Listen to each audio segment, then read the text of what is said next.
Y'all like clip shows? Because we got a clip show today. Okay, that's not really fair. The issue today does actually have a bit of its own plot to deal with, but this issue, despite kicking off the next major arc for the comic's ongoing story, is mostly meant as a look back at everything that's happened in the book until now, and as a jumping on point for anyone who might happen to pick up the 57th issue of the series, having never picked up an issue of it before in the hopes of understanding what's going on. It's not like you can't make something like this entertaining. There are ways to make clip shows or retrospective issues or episodes interesting and entertaining, and they do have a place in media as a celebration of how far something has come. Take this comic for instance. It started out as a basic licensed tie-in that even the people making it didn't think would last more than 20-25 issues, and here it is fast approaching its 60th. So let's see how they handle it. If you only saw the cover, you really wouldn't be expecting what lies within it. It's a pretty good scene of Sonic and Tails taking off in the tornado into the wild unknown, as a cloud behind them takes the form of a tearful Sally as they leave Knothole behind. It's an effective cover, particularly since it's one of the brighter, more colorful covers we've had in a while. It has a sense of hope and change and adventure around it, but also a small bit of drama thanks to the sad Sally face. It conveys and promises a lot for the contents of the issue, and I really dig it for that.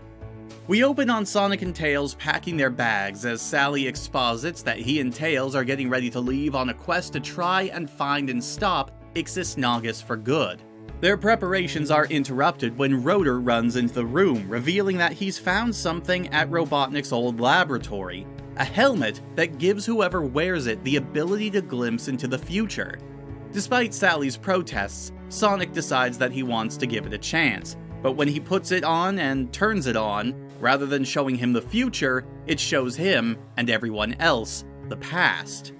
And so our clip show begins. For the next 16 pages or so, we are taken on a whirlwind tour of the last 56 issues and all of the important specials. And when I say we're taken on a tour through all of them, I mean all of them. They even highlight all the one-off comedic stories that we got at the start of the comic's life, and they go into a lot of detail here.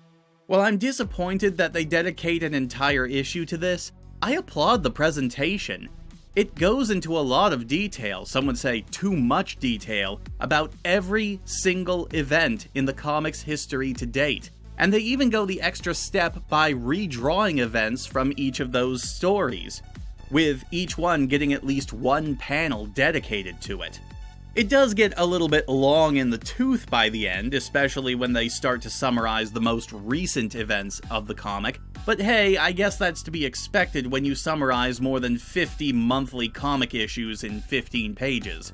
After summarizing the return of the king, the helmet starts to overload, though, and Sonic has to toss it out the window before it explodes and takes his head with it. Sonic apologizes to his parents for not being able to spend more time with them, that he'd like to, but it seems there's no rest for the weary. They're quite understanding, saying that he'll probably get along fine without them. He did for most of his life, but Sonic makes it clear that he does want to make up for lost time with them when he gets back.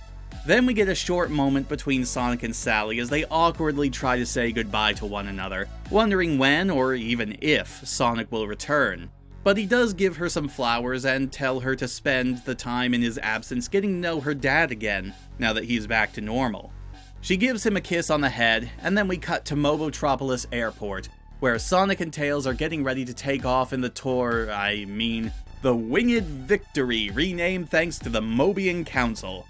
Sonic gives one last quick goodbye and takes off into the sky, as Rotor wonders who will take Sonic's spot on the council now that he's gone. Sally merely says that she's pretty sure they'll manage just fine for now. And our story ends with a banner proclaiming that this is just the beginning. You know, I actually enjoyed this issue a little bit more than I was expecting when I read through it. When I first saw it was just a recap, I was prepared to write it off totally, and it admittedly can be very boring for anyone who's gone back and read the rest of the series up to this point. Heck, even if you did want a refresher, it's a very dry recap in terms of just how much they try to cover. But I'll be damned if the presentation isn't really good.